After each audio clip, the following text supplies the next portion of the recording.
Pursue holiness in your behavior. Pastor Todd here with a devotional for March 27th.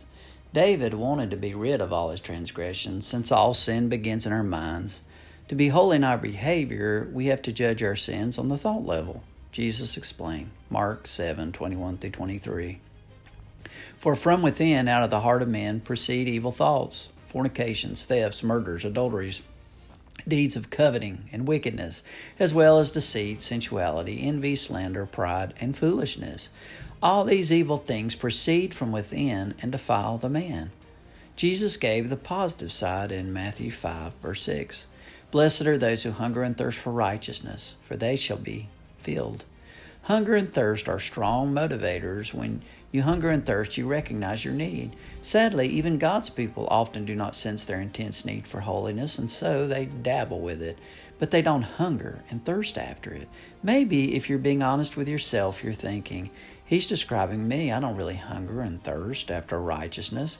If God wanted to lay it on me, I suppose it would be nice, but I'm not striving after it, as if my survival depended on it. If that describes you, how do you develop a hunger and thirst for righteousness?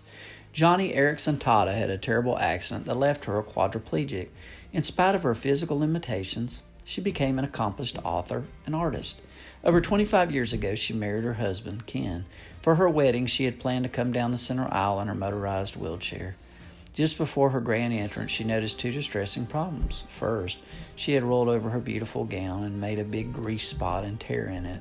Then the flowers in her lap had slipped and had lodged between her leg and the chair. She was filled with disappointment, and then suddenly the doors to the auditorium opened, and she saw her husband-to-be. Here was the man who was committed to loving her. Johnny later said, "Once I saw Ken's face, all I could think of was him. Everything else, the people in the church, the flowers that were sitting a little askew on my lap, the fact my dress didn't fall right because I was sitting in a wheelchair, the grease marks, the rip in my gown, all of it paled in comparison."